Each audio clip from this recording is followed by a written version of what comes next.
Hi, my name is Jacqueline Sitzler, and I am a nursing student at Aspen University. I am currently in a Foundations of Nursing class where this week's assignment, we were given a scenario and we are supposed to present our scenario in an SBAR situation to a physician.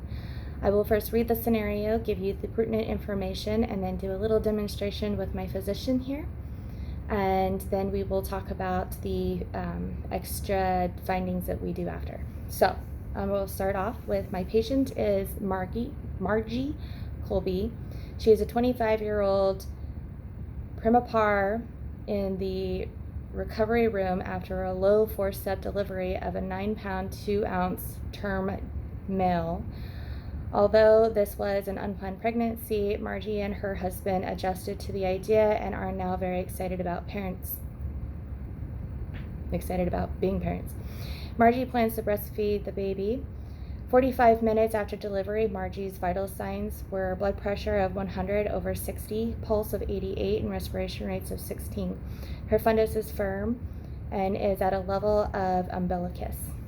No clots observed. She has continuous trickling of bright red luncha.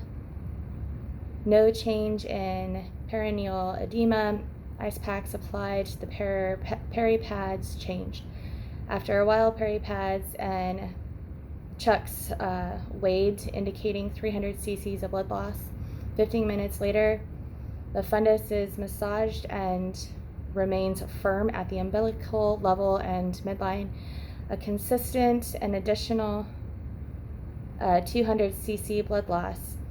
Vital signs are now blood pressure 90/52, pulse is 110, and respiration rates are 20. The most pertinent information that I pretty much got from that scenario is that Mrs. Colby is 25 years old, so she's still young. She is a primipar, which means this is her first delivery. And obviously she's in the recovery room as of right now. She had a low forceps delivery of a 9-pound, 2-ounce baby at term, which means it was a full term delivery.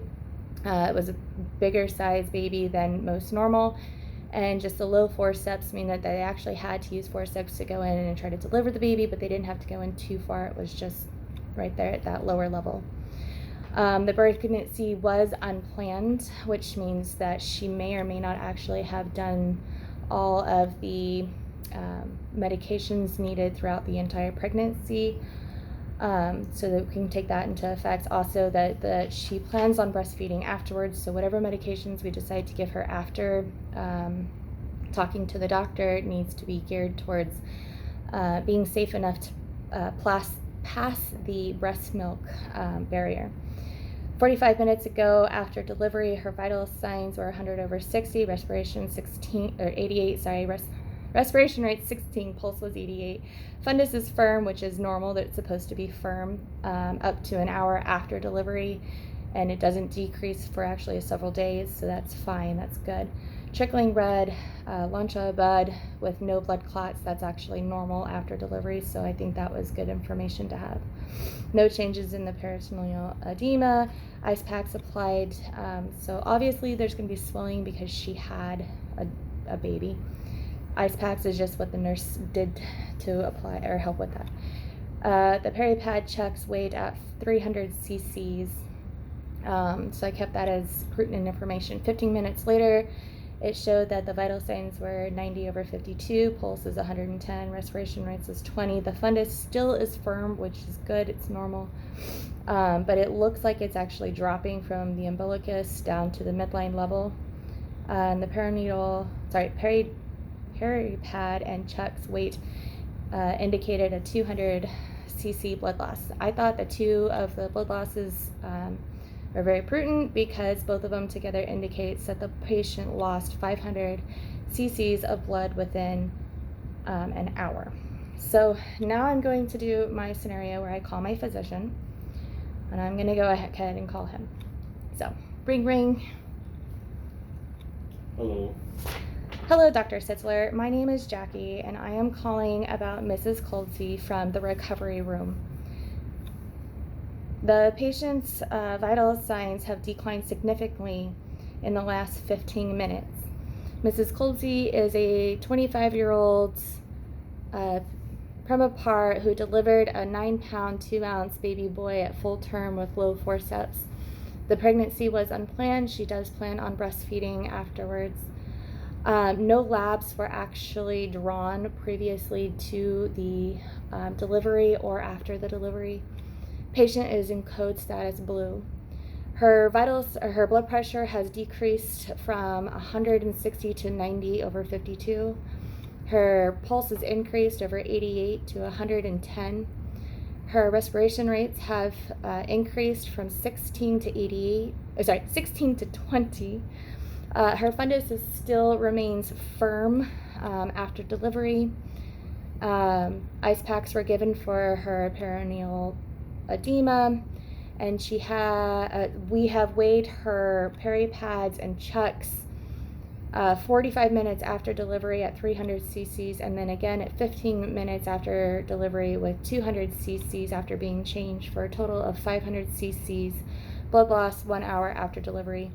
No blood clots were observed the first time that we changed pads. Unfortunately, we did not check it after the second time.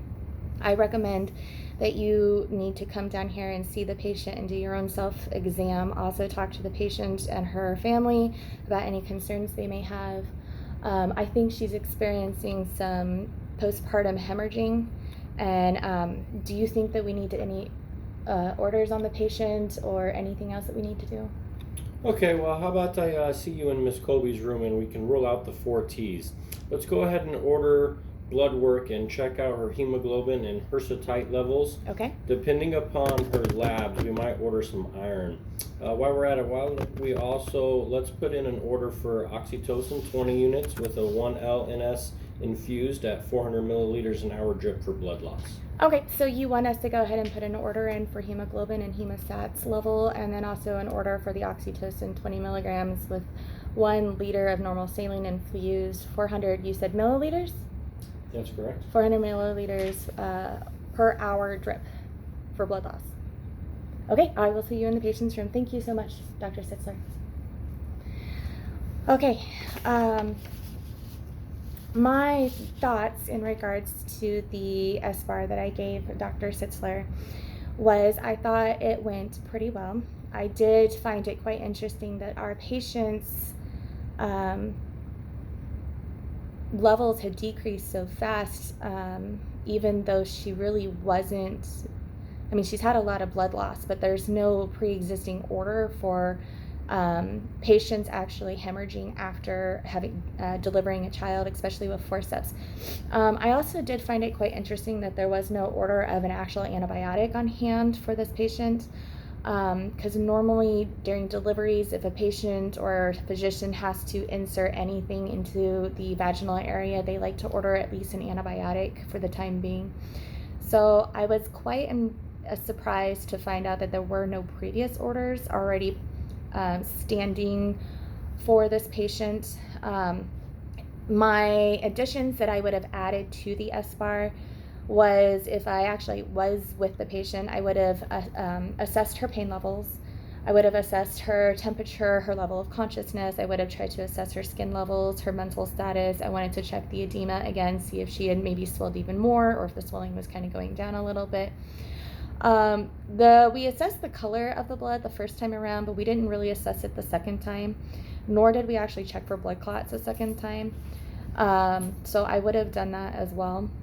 Details about the delivery, I probably would have added that in too. If she had any complications during the delivery, I would have said that, this patient had complications, or I would have said this patient didn't have any complications during the delivery. I also would have mentioned how long the delivery probably lasted. There was no information on that, so I couldn't have told him how long the delivery was. Also, on top of it, I did not have any medications on the patient to actually provide the doctor, so I couldn't tell him what current medications that she was on. I also didn't know what allergies that she might have, so that I could provide that to him as well, or if she even was on a current IV drip or fluids or anything like that previously. So I didn't have any information that currently involved anything that might have interactions with any future medication that he may or may not actually order for her. And then on top of it, there was no actual date of admission for this patient, so I couldn't provide that to him either. For the excluding of the SBAR, what do I think was not important to actually tell the physician? Well, I didn't think that it was important to really tell the physician that the parents were excited about their unplanned delivery, more or less because a lot of parents are excited when they're having kids. It's just kind of what it is. It's an exciting time. You got this new little joy in your life. So I didn't feel like that was that important to him. I don't think I mentioned to him that there was ice packs already applied for the edema that she was already having. So I probably should have done that. But again, there was a lot of things that was kind of missing from this scenario that I probably would have added in. And again, the only other thing I really would not have added really was the excitement of it. It didn't really even state any other level of consciousness that she actually had. So probably what I would have done differently is probably have interacted a little bit more with the physician. I read the scenario off right to him. Also, I didn't actually check to make sure he was the doctor. I just had him answer the phone and went straight into my scenario. So probably identify my doctor, and to actually go over with him like who my actual patient was and that I had the right person. And then did I think that I presented the information clearly? I think I did present the information pretty clear to him. I went over everything that was going on with the patient.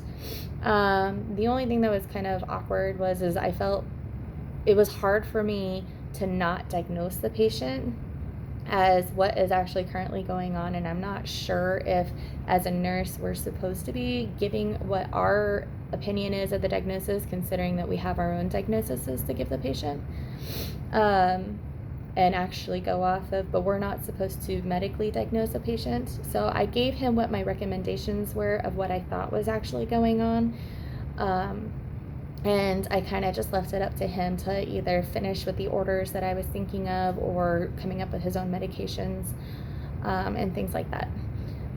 Besides that wraps it all up. Thank you so much for watching, and I will talk to you guys later.